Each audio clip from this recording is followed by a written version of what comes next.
तुम्हाला तुमची एस-आय-पी बंद करावीशी वाटते? तुम्हाला तुमचे म्युच्युअल फंडमधून जे पैसे इन्व्हेस्ट केलेले आहेत ते विथड्रॉ करावेसे वाटतात?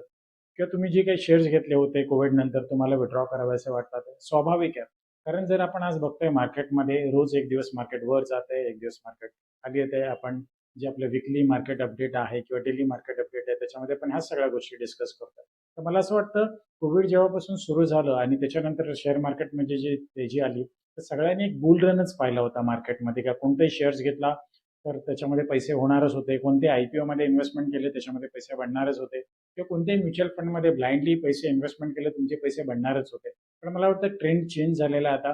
तर जसं-जसं ग्लोबल इकॉनॉमी आपण बघतोय किंवा स्टेट ऑफ हॉर्म्समधलं जे वातावरण बघतोय त्याच्यामुळे आणि एफ-आयचं जे आपल्याकडे सेलिंग झालेलं आहे, तर त्याच्यामुळे आपल्याकडे ती उदासीनता आलेली आहे गेल्या 1 वर्षामध्ये.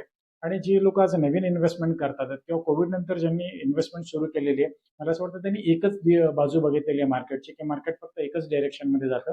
तर तसं होत नाही ते कधी. कधी मार्केट साइडवेज असतं, कधी मार्केटमध्ये निगेटिव्ह रिटर्न्स असतात, कधी मार्केटमध्ये खूप बंपर रिटर्न्स असतात. जसं कोविड नंतर आपण बघितलेत.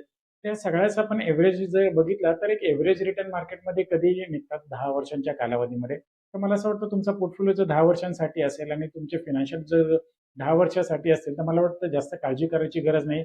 हा पण पिरियड झाला. इनफॅक्ट हा जो पिरियड आहे, ह्या पिरियडमध्ये तुम्ही जास्त युनिट्स ॲड करू शकता तुमच्या पोर्टफोलिओमध्ये आणि घाबरायचं काही कारण नाही. बघूयात आपण काय होते पुढे मार्केटमध्ये आणि भेटत राहूया वीकली अपडेटमध्ये. धन्यवाद.